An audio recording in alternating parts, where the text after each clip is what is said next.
The Asheville Fire Department, in coordination with private industry and many government partners, we were able to do this drill today for hazardous materials training on rail car incidents. The incident simulates a hazardous materials leak after a collision of a train with a petroleum carrier tractor and trailer. We had 3 scenarios built into the drill today. The first part of the scenario was the train colliding with the gasoline tanker.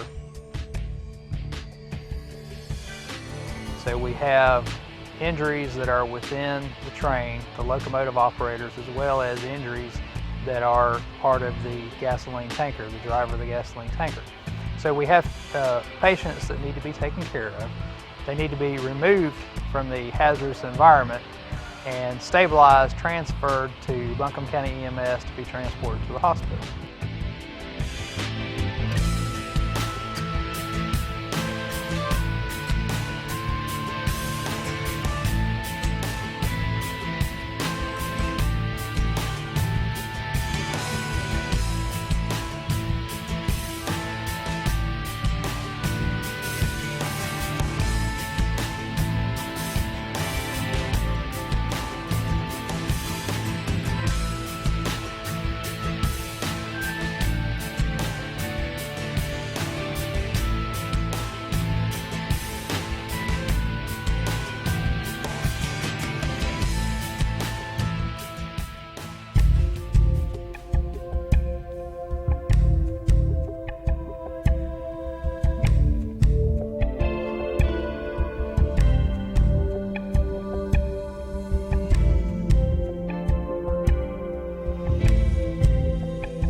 Third scenario, we had hazardous materials leaking from the rail car.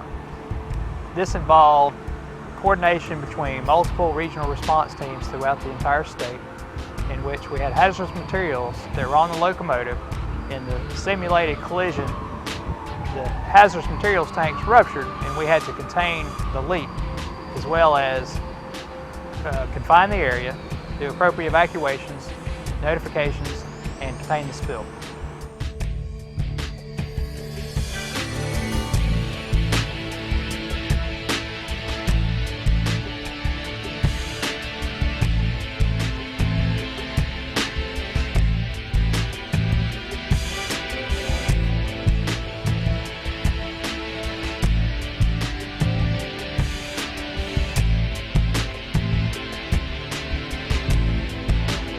Training is very important to all firefighters. On average, 2 hours out of our workday is nothing but training, hands-on training, drilling, going through scenarios, making sure that when the true emergency occurs, we know what to do. One of the principles that we train under is called critical stress error.